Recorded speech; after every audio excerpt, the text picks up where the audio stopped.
Halo, assalamualaikum warahmatullahi wabarakatuh. Tahu pil KB ya? Pil KB ini pil kontrasepsi, ya salah satu kontrasepsi yang paling sering digunakan ya oleh wanita untuk mengendalikan kehamilan ataupun mencegah kehamilan. Nah, memang pil KB ini mudah didapatkan.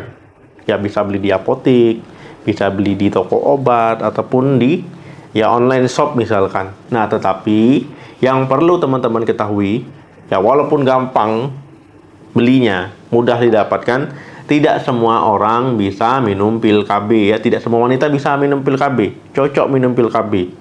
Ya jika salah-salah malah saat minum pil KB ya bisa menimbulkan masalah kesehatan. Jadi meski pil KB ini termasuk aman digunakan, ya tapi ada golongan wanita tertentu yang nggak bisa ataupun nggak boleh minum pil KB karena bisa timbul efek samping ataupun masalah yang bisa ditimbulkan dari pil KB. Yang pertama, gangguan pembekuan darah.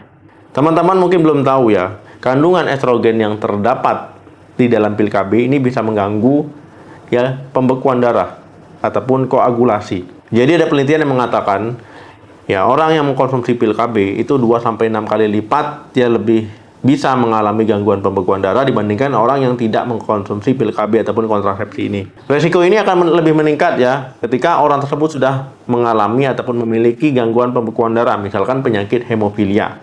Nah, jadi kalau punya gangguan pembekuan darah sebaiknya jangan minum pil KB. Yang kedua, punya sakit migrain.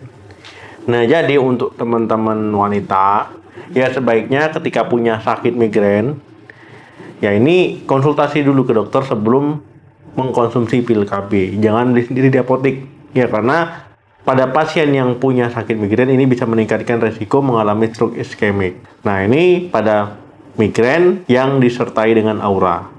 Ini karena pada pil KB ini kan mengandung hormon estrogen ya, sintetis. Nah, hormon ini ya peningkatan estrogen di dalam tubuh ya bisa meningkatkan resiko mengalami stroke iskemik.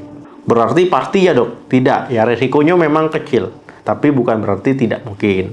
Nah, jadi sebaiknya ya konsultasikan dulu ya, nanti dipilihkan ya metode kontrasepsi yang cocok dengan teman-teman. Ya apakah nanti ya IUD ya bukan pil ya, pil KB. Tapi kalau saya tetap ingin minum pil KB gimana? Nah, biasanya dokter akan menyarankan ya minum pil KB mini. Nah, dia hanya mengandung progesteron ya dengan dosis yang rendah. Ini lebih aman.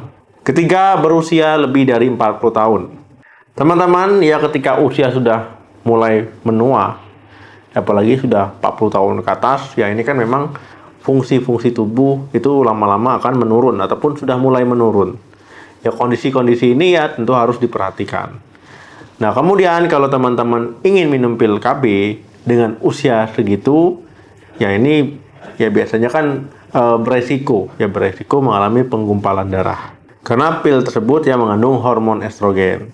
Nah, jadi teman-teman ya untuk menurunkan risiko ya memang ada baiknya ketika sudah usia 40 tahun ingin KB konsultasi. Yang keempat, perokok aktif.